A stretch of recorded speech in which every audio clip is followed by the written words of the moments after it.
Muy bien, recibimos aquí en El Observador TV al señor Freddy Pagnuzal, él es psiquiatra, jefe del Departamento de Salud Mental de la Asociación Española y exsecretario regional para el Cono Sur de APAL, que es la Asociación Psiquiátrica de América Latina. Freddy, muy buenas tardes, bienvenido, gracias por estar aquí. Gracias a ustedes por la invitación, es un gusto.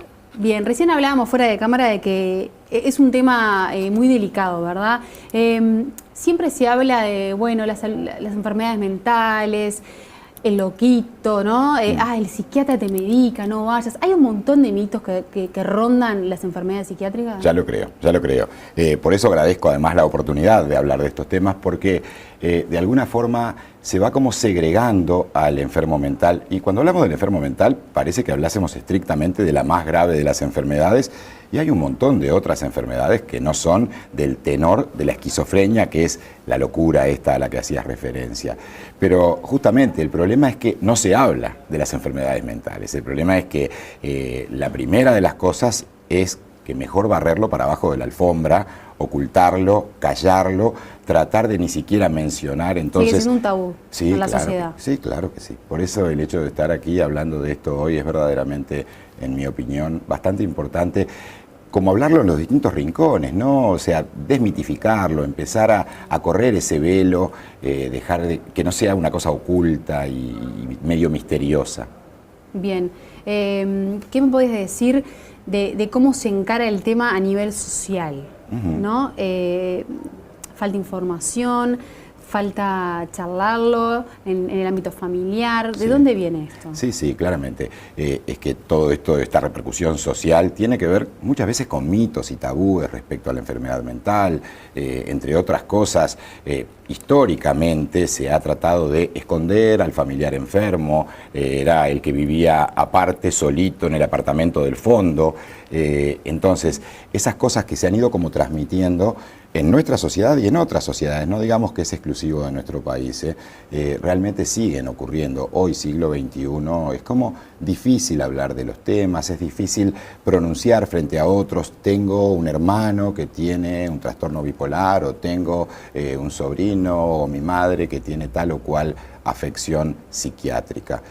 Y de repente no pasa si tiene otra enfermedad, ¿verdad? Exactamente. Tiene diabetes, tiene cáncer. Exactamente. Se dice mucho más libremente y sin ninguna dificultad, mi hermano es diabético o soy insulino dependiente. No hay una vergüenza, no se oculta eso, en cambio sí con la enfermedad mental. Y eso no es porque no se termina de entender que es una enfermedad, justamente, que no es un problema de no sé, ¿de qué? Tiene que ver, es una sustancia que falta, que es una enfermedad, ¿no? Que hay un problema en el cuerpo humano. Es que lo que pasa es que al psiquismo, a la mente en general, le damos poca trascendencia hasta que en algún momento quiebra el equilibrio. El equilibrio en biología, no solo en psiquiatría ni en medicina, es siempre un equilibrio inestable y se da en función de una serie de cosas que están como asimétricas a uno y otro lado. Es muy fácil que un equilibrio inestable quiebre. Y en ese sentido, la salud mental también tiene esa fragilidad, con lo cual nadie está libre, no hay nadie que tenga, yo siempre digo, una vacuna para este tipo de afecciones. Es más, afecciones que hoy están muy en boga y de las que quizás sí se habla un poco más, como el trastorno de pánico, pueden atacar, y hay estadísticas, no en nuestro país, pero estadísticas en el mundo, de que 1 de cada 3 personas puede padecer en algún momento de su vida alguna de estas afecciones. Así que no podemos hacer la vista gorda y hacer de cuenta de no, a mí no me va a pasar o yo estoy por fuera de eso. Es una manera de protegerse también, ¿no? El hecho de ni hablar del tema, estoy libre o estoy inmune a eso, es una forma de no angustiarse. ¿Cuáles son las enfermedades psiquiátricas que más afectan hoy en día en nuestro país?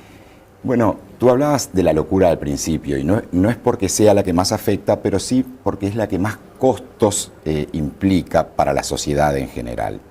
Insisto en lo que decía, nuestro país no tiene estadísticas muy acabadas, pero en países donde sí las hay, se sabe que, por ejemplo, para los Estados Unidos, el costo que implica como enfermedad para la salud directamente los pacientes que padecen esquizofrenia en el año 2010 fue aproximadamente $20 millones, lo cual es una cifra nada menor si pensamos en la economía de la salud. Pero el costo que tiene del punto de vista del ausentismo laboral, los costos para la familia, es 4 o 5 veces eso. O sea que estamos hablando ya de 100 millones de dólares en un año en los Estados Unidos, solamente para el caso de la esquizofrenia. ¿Y qué ocurre? Son personas que muy probablemente se vayan recluyendo, apartando de sus hábitos, los laborales, los sociales. Entonces es algo en lo que hay que hacer mucho énfasis. Es fundamental trabajar para que no se desinserten de la sociedad. Entonces, desde los dos lados, ¿no?, esta dificultad. Por un lado hablábamos de la dificultad de la sociedad para hablar de estos temas, para incorporarlos a su discurso, y por otro lado la dificultad de estas personas para seguir vinculándose socialmente. Entonces, con mucha facilidad se da esta escisión y quedan recluidos en algún lugar y los demás no hablando ni mencionando siquiera que ellos están allí. Sí, que son enfermedades que afectan a toda la familia, ¿no? Sí, claro. O sea, repercuten en el núcleo entero. Sí, sí, repercuten en toda la familia, sí, y en todo su entorno social más cercano. Y repercuten en la sociedad en general, en definitiva, ¿no? Por ejemplo, 1 de cada 10 pensiones por incapacidad es debido a una esquizofrenia. Si hablamos de... La esquizofrenia es la enfermedad más grave dentro de la psiquiatría, ¿no? Dentro de las enfermedades mentales, la más grave, que además es una enfermedad crónica. Esto implica que al día de hoy no tenemos una cura para la esquizofrenia.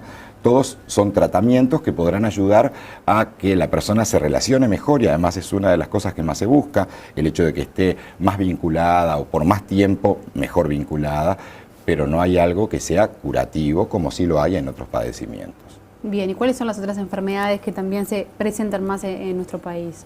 Bueno, los trastornos de ansiedad son muy habituales. Esto que hablábamos hace un rato, del trastorno de pánico, las crisis de agorafobia. Casi todos los trastornos de ansiedad tienen una prevalencia muchísimo mayor que estas enfermedades tan graves. Por eso, cuando hablamos de la locura, es solamente un porcentaje, una parte, una porción pequeña. Todo lo otro, las depresiones, las situaciones de estrés sostenido que terminan llevando a una depresión en última instancia y que también repercuten no solamente en la forma de vincularse de la persona, sino en su salud en general. Termina habiendo enfermedades orgánicas muchas veces a punto de partida de un cuadro depresivo o de un estrés mantenido. Bien, esas son situaciones que se prestan, ¿no?, para despertar este tipo de enfermedades: el estrés, el mal dormir, el mal alimentarse, el cansancio. Sí, claro, sí, claramente. Sí, sí. El estrés, y sobre todo el estrés sostenido. La persona se va a tratar de amoldar a una situación de estrés y todo su funcionamiento, todo su organismo se pone de manifiesto tratando de superar esa situación. Cuando esa situación, el estresor, es sostenido en el tiempo y se mantiene durante mucho tiempo, termina habiendo repercusiones que pueden ser a nivel emocional, afectivo, pero también pueden ser repercusiones a nivel orgánico. Bien, Freddy, ¿cuándo es necesario que una persona acuda a un profesional, a un psiquiatra? Y de ahí voy también a un punto de que muchas veces se ve menos mal ir a un psicólogo que a un psiquiatra. Sí, ¿En claro. qué punto no tienen que trabajar paralelamente y no quedarse solo con un especialista? Sí, claro, claro. Porque esto del estigma de lo que hablábamos y el cómo la gente va tipificando no solo la enfermedad mental, también a los psiquiatras.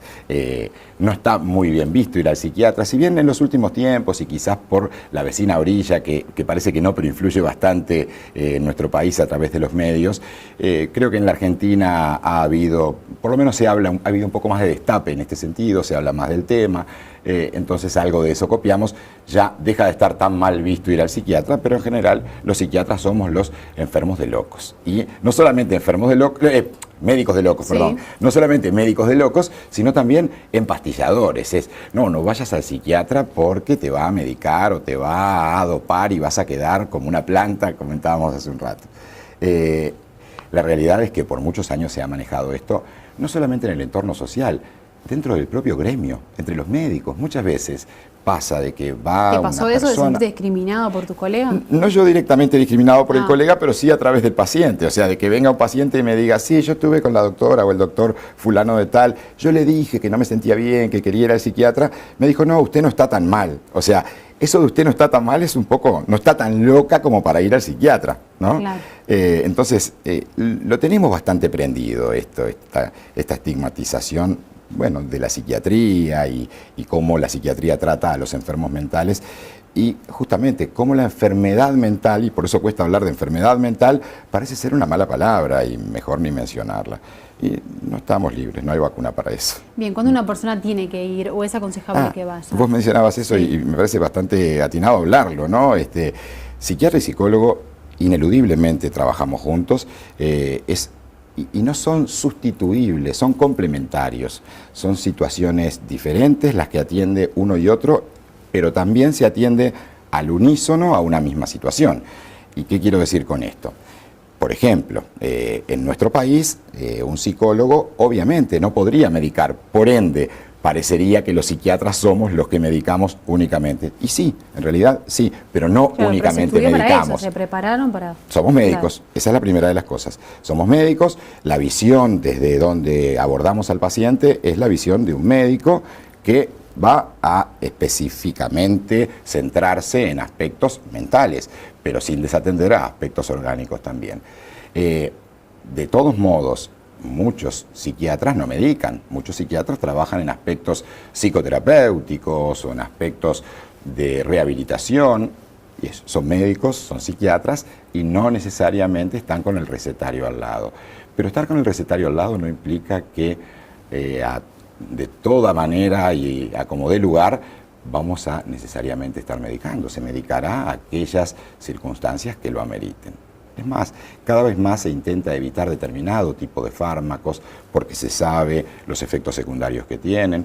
Los fármacos todos tienen efectos secundarios, no hay uno que vaya como una diana directamente al blanco sin tocar nada alrededor. Necesariamente tienen efectos secundarios. Bueno, cada vez más uno restringe esa receta para que no existan estas repercusiones a otros niveles. Bien, ¿se han dado muchos cambios con relación a los psicofármacos en los últimos años? Sí, en realidad los avances en ese sentido son bastante notorios, por lo menos en la última década, no diría en estos últimos años. En los últimos años no ha habido grandes avances, hablamos de últimos 2, 3 años, pero de hace unos 20, 15 años para acá hubo grandes cambios. Sí. Y en cuanto a los tratamientos alternativos, como por ejemplo el electroshock. Bueno, otro de los tabúes, otro Sí. de los mitos, ¿no? El electroshock es vivido socialmente poco menos que como un método de tortura. Y es un método terapéutico absolutamente válido, muy valioso por otro lado, porque recién yo te mencionaba esto de los efectos secundarios. El electroshock no tiene los efectos secundarios que muchos medicamentos sí tienen. Es verdad que después de una serie de electroconvulsoterapia, que así se llama, puede haber una pérdida de memoria, pero es una pérdida de memoria que es transitoria, que luego se recupera y en general es bastante mejor tolerado. Pero además hay situaciones en las que la electroconvulsoterapia rescata a la persona de morirse. Hay personas que dejan de comer, y no estamos hablando de una anorexia nerviosa, dejan de comer, dejan de tomar agua, entran en una situación que se llama estupor o catatonía, según los casos, en las que está como si fuese una estatua, y en esas situaciones no hay medicación que valga. La electroconvulsoterapia puede salvarle la vida a la persona. Bien, ¿y por qué te parece que tiene tan mal marketing esto? Y bueno, tiene muy mal marketing porque hace muchos años atrás se lo empleaba como otras tantas técnicas de una manera que era atroz. En realidad, los cuentos son verdaderamente nefastos. Y no deben ser mentiras, capaz que hay una hipertrofia, capaz que hay cierta exageración, pero debe haber sido así. Se hacía el electroshock con la persona despierta, Sí. no se lo dormía como actualmente, ahora se hace bajo anestesia, con estrictos controles, igual que si se tratase de una operación. Entonces, hoy es una situación absolutamente distinta. Se intenta que la persona... ¿Qué pasa? La electroconvulsoterapia, y de ahí se llama electroconvulso. ¿Eso requiere de la autorización de la familia? Sí, claro, sí. O de la persona, o de la propia persona, Bien, si porque está pensé que si dentro no de sus estaba cabales. consciente. No, si está consciente de la propia persona, bueno, o si no, de algún familiar responsable en ese momento. Bien, ¿en nuestro país dónde se realizan? ¿En los distintos...? Sí, en distintos centros se puede realizar incluso de manera ambulatoria. Por eso esto Claro. no es aquello que se Sí, hablaba ese lugar... hace tiempo atrás, ahí está en un lugar oscuro, sombrío.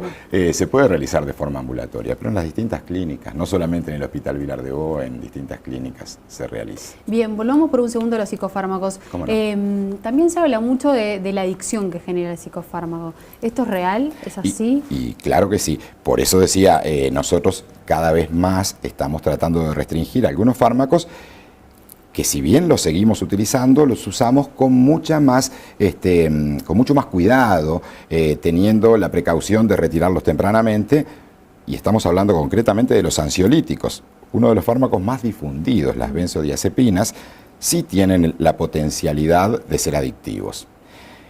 Potencialidad de ser adictivos implica que, si se toman en dosis elevadas y por tiempos prolongados, la persona se va a terminar acostumbrando, como pasa a veces con los hipnóticos, medicamentos que son para dormir, y esto que implica que después la misma dosis no le va a dar resultado, va a tener que aumentar la dosis. Bueno, para eso lo que hay que tener es el cuidado de no usarlos por tiempos demasiado prolongados y, sobre todo, no dejar que la persona vaya aumentando las dosis. Por eso es fundamental no automedicarse.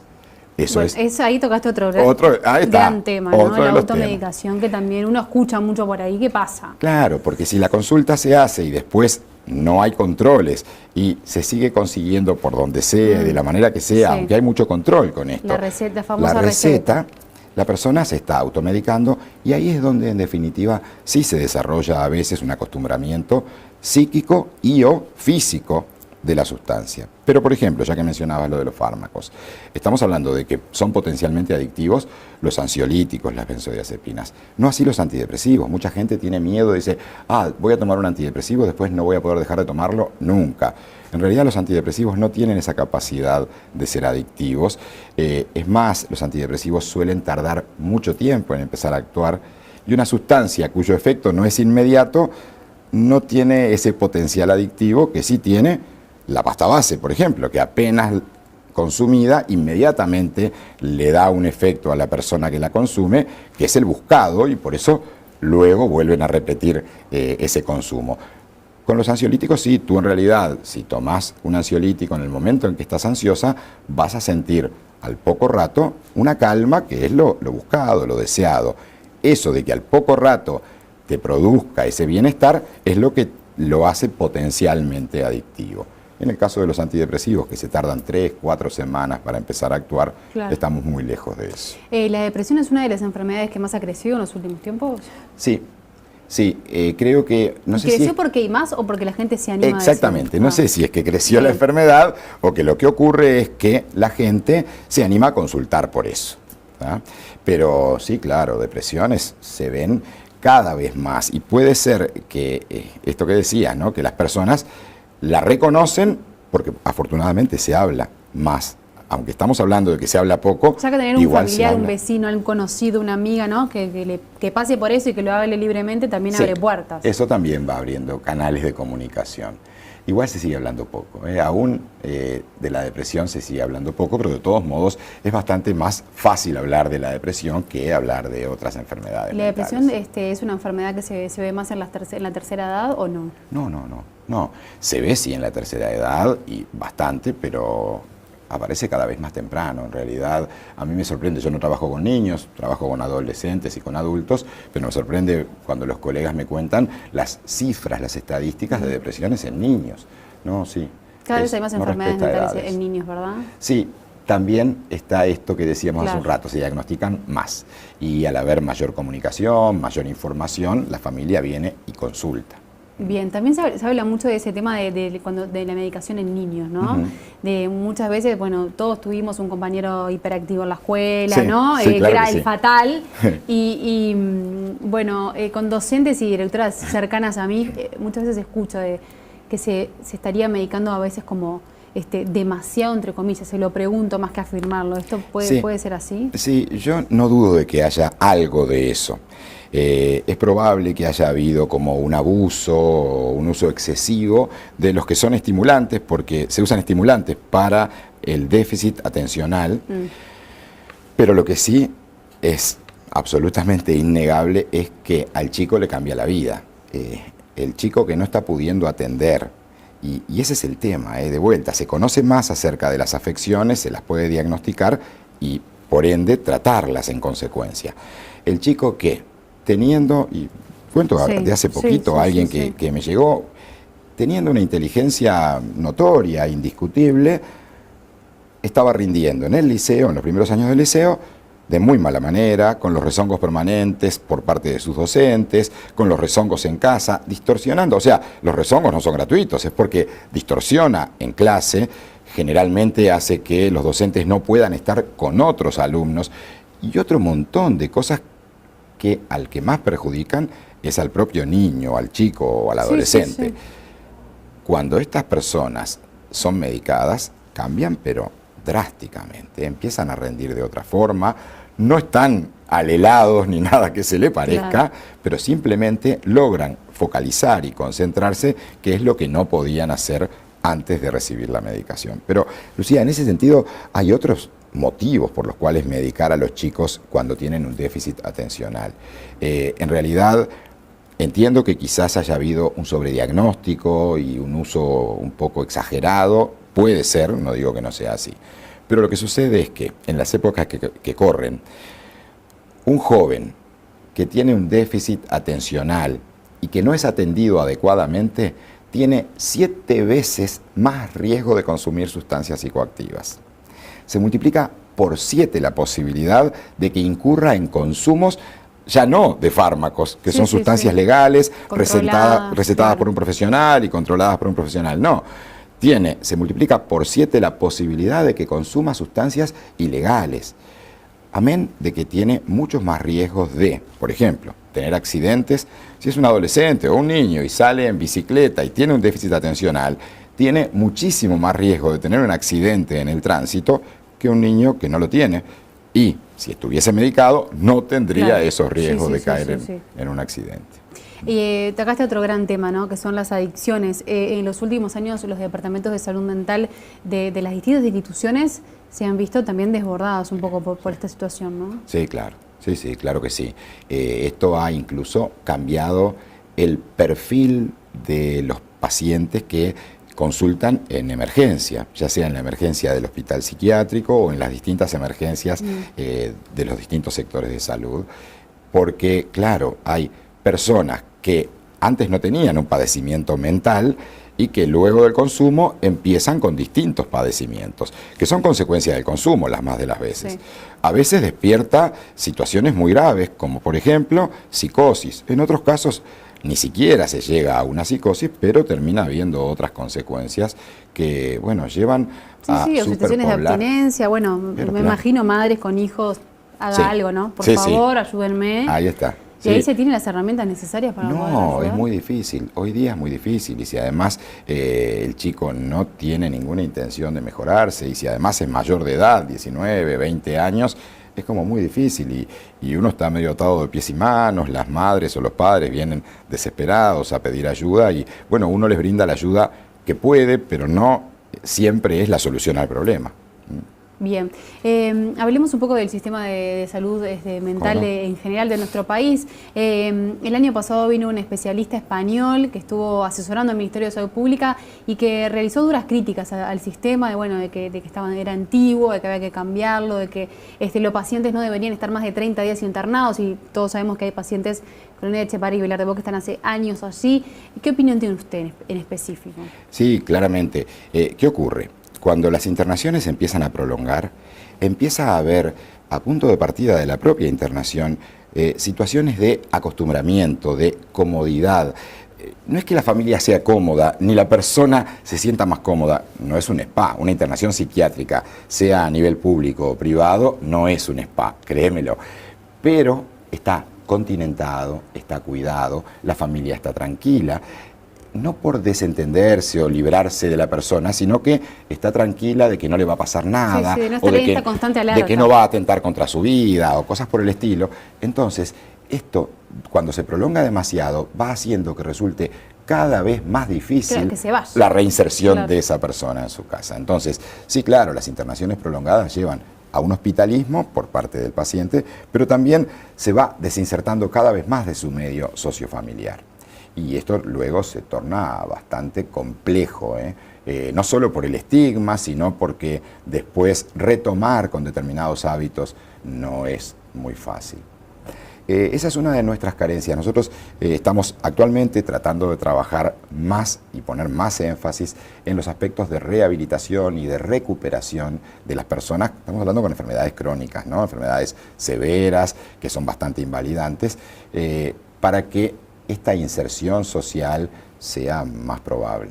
Bien, ¿y qué le estaría faltando al sistema, digo, más allá de mayor hincapié en la rehabilitación hoy en día? Sí, bueno, sobre todo esto de rehabilitación, porque en realidad nuestro sistema, si bien entiendo que la crítica venía por el lado de la internación y de la hospitalización, nuestro sistema de salud atiende a la salud mental de una manera, diría, casi ejemplar, con respecto a, por lo menos a Latinoamérica. Tú mencionabas, yo formaba parte, era secretario regional hasta noviembre del año pasado. Sí, o sea que tenés un conocimiento Asociación de la América región Latina, muy bueno. y te aseguro que en América Latina nuestro sistema de salud, el programa de salud mental, es un ejemplo. Nos miran diciendo, pero ustedes, nosotros nos seguimos quejando igual de cosas que nos están faltando, porque siempre es perfectible, porque hay un montón de aspectos que se podrían mejorar, pero nuestros vecinos y de más al norte de América del Sur dicen, pero ustedes no pueden quejarse. Y es real, el Sistema Nacional de Salud ha facilitado o vehiculizado el acceso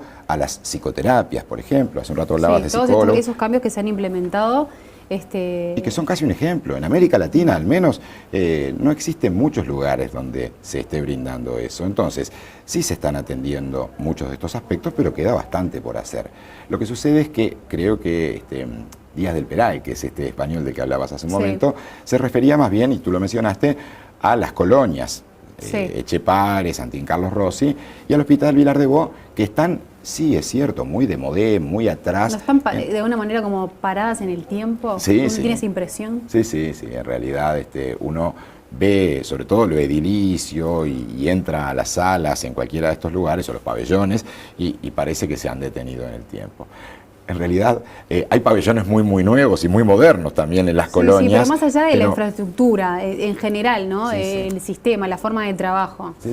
Y creo que es por allí por donde él decía. Además, los españoles en ese sentido trabajan mucho estos otros aspectos de la deshospitalización, la reinserción social, la recuperación de la persona hacia otros hábitos que había perdido. Bueno, nosotros estamos justamente en contacto con ellos tratando de modernizar los que son nuestros sistemas de rehabilitación, que todavía queda bastante por hacer en ese sentido. Bien, volviendo a lo que hablábamos al comienzo de la estigmatización, la discriminación, una persona con una enfermedad mental, sea la que sea, puede llevar una vida normal, ¿verdad? Puede ir a trabajar, puede, o sea, no es que la persona con una enfermedad mental se encierra en la casa y bueno. Sí, claro, claramente. El problema es que la tendencia en los pacientes graves, y hablamos sobre todo en los esquizofrénicos, ¿no? que tampoco son tantos, pero bueno, como es la más grave, es la acuciante quizás. Esta tendencia al aislamiento es casi la regla. Hay que tratar de evitar eso, hay que tratar de que no se aíslen e intentar que se mantengan mucho más en contacto, y por eso lo que hablaba de los planes de rehabilitación en el sentido de, por ejemplo, que puedan tener un trabajo que contemple estas dificultades, que se adecue a las posibilidades de descompensación por parte de esa persona, porque la enfermedad es así, es crónica y tiene empujes y remisiones. Va a haber momentos en que aún estando cumpliendo con las indicaciones del médico, tomando la medicación, se enferme y no pueda cumplir con las exigencias laborales. Bueno, que pueda estar inserto en algún lugar en donde esto pueda ser contemplado. Muy bien, Freddy, muchas gracias por haber estado esta tarde aquí en el Observador TV. Sin lugar a duda que queda muchísimo para charlar, es un tema muy amplio, muy interesante, así que bueno, seguramente te recibiremos en otra oportunidad. Cómo no, yo estoy a las órdenes, agradezco nuevamente la invitación. Muchas gracias. Hasta pronto. No sé, ¿de qué? Tiene que ver, es una sustancia que falta, que es una enfermedad, ¿no? Que hay un problema en el cuerpo humano. Es que lo que pasa es que al psiquismo, a la mente en general, le damos poca trascendencia hasta que en algún momento quiebra el equilibrio. El equilibrio en biología, no solo en psiquiatría ni en medicina, es siempre un equilibrio inestable y se da en función de una serie de cosas que están como asimétricas a uno y otro lado. es muy fácil que un equilibrio inestable quiebre. Y en ese sentido, la salud mental también tiene esa fragilidad, con lo cual nadie está libre, no hay nadie que tenga, yo siempre digo, una vacuna para este tipo de afecciones. Es más, afecciones que hoy están muy en boga y de las que quizás sí se habla un poco más, como el trastorno de pánico, pueden atacar, y hay estadísticas, no en nuestro país, pero estadísticas en el mundo, de que 1 de cada 3 personas puede padecer en algún momento de su vida alguna de estas afecciones. Así que no podemos hacer la vista gorda y hacer de cuenta de no, a mí no me va a pasar o yo estoy por fuera de eso. Es una manera de protegerse también, ¿no? El hecho de ni hablar del tema, estoy libre o estoy inmune a eso, es una forma de no angustiarse. ¿Cuáles son las enfermedades psiquiátricas que más afectan hoy en día en nuestro país? Bueno, tú hablabas de la locura al principio y no es porque sea la que más afecta, pero sí porque es la que más costos implica para la sociedad en general. Insisto en lo que decía, nuestro país no tiene estadísticas muy acabadas, pero en países donde sí las hay, se sabe que, por ejemplo, para los Estados Unidos, el costo que implica como enfermedad para la salud directamente los pacientes que padecen esquizofrenia en el año 2010 fue aproximadamente 20 millones de dólares, lo cual es una cifra nada menor. Si pensamos en la economía, las cosas históricamente se ha tratado de esconder al familiar enfermo, era el que vivía aparte, solito, en el apartamento del fondo.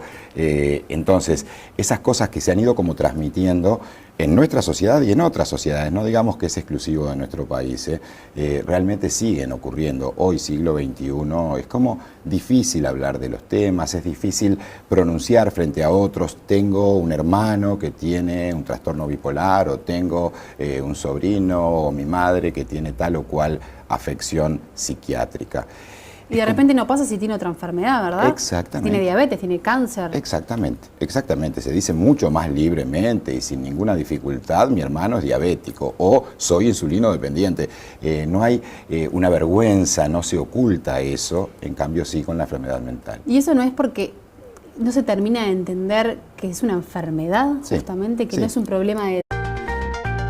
Muy bien, recibimos aquí en el Observador TV al señor Freddy Pangnuzal, él es psiquiatra, jefe del Departamento de Salud Mental de la Asociación Española y exsecretario regional para el Cono Sur de APAL, que es la Asociación Psiquiátrica de América Latina. Freddy, muy buenas tardes, bienvenido, gracias por estar aquí. Gracias a ustedes por la invitación, es un gusto. Bien, recién hablábamos fuera de cámara de que es un tema muy delicado, ¿verdad? Siempre se habla de, bueno, las enfermedades mentales, el loquito, ¿no? El psiquiatra te medica, no vayas. Hay un montón de mitos que rondan las enfermedades psiquiátricas. Ya lo creo.